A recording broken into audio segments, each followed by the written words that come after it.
Et je vais prendre un cas concret, qui est un cas important en droit de la concurrence, qui est ce qu'on appelle la garantie de meilleur prix.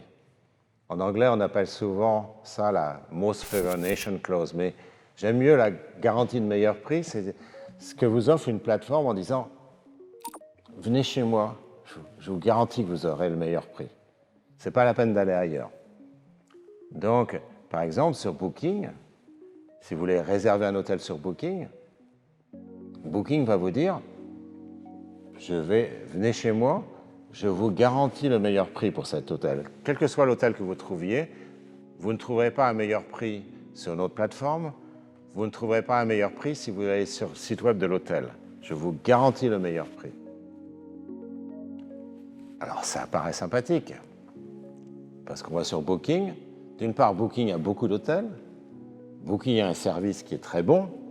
C'est une plateforme agréable à utiliser, avec des tas de recommandations d'autres utilisateurs. Et enfin, vous aurez le meilleur prix de toute façon. Donc vous, en tant que consommateur, c'est merveilleux, vous avez le meilleur des mondes. Et donc, si vous n'êtes pas économiste, vous allez dire, bah, cette garantie de meilleur prix, c'est extraordinaire pour le consommateur. Seulement, il faut réfléchir un petit peu. Il faut réfléchir un petit peu. Booking peut avoir, je ne sais pas, 20% de part de marché, par exemple, ça dépend des pays. Mais les gens qui utilisent Booking vont utiliser que Booking. De toute façon, ils ne vont pas aller ailleurs parce qu'ils ne vont pas trouver un meilleur prix. Et donc, à ce moment-là, si j'utilise Booking, je vais aller juste sur Booking, je cherche à Séoul, je cherche un hôtel à Séoul, je regarde, je trouve le quartier, l'hôtel dans ma gamme de prix, je trouve ça, et je ne vais jamais aller ailleurs parce que on me garantit le meilleur prix de toute façon. Donc, je vais aller sur Booking, et uniquement sur Booking, je ne vais jamais aller chercher ailleurs. Mais la conséquence, c'est quoi? Booking, après, va voir l'hôtel à Séoul et va dire, écoutez, mes consommateurs, ce sont des consommateurs uniques. Si vous voulez les toucher, il faut passer par ma plateforme. Et donc, vous pouvez me payer 25% du prix de la chambre d'hôtel. Vous me donnez 25%. Et si vous voulez refuser de me payer 25%, bah, tant pis pour vous, vous ne serez pas référencé, vous n'aurez jamais accès à ces consommateurs. Et cette personne, Jean Tirole à Toulouse, qui cherche un hôtel à Séoul, il ne saura jamais que vous existez. Et c'est comme ça qu'il travaille.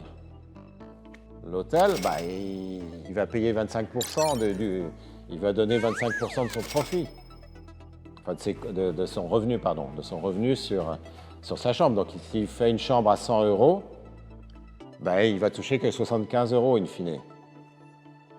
Mais le problème avec ça, bah, il faut qu'il répercute ces 25 € qu'il a perdus. Donc il va augmenter ses prix.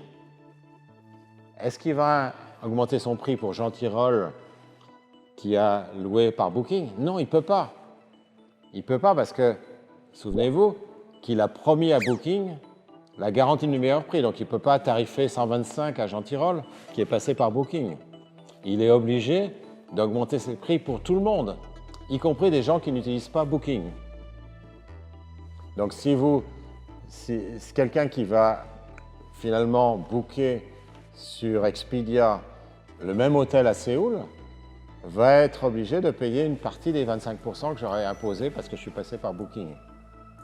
Ou si vous appelez directement le site web de l'hôtel, de nouveau, vous allez payer une partie des 25%.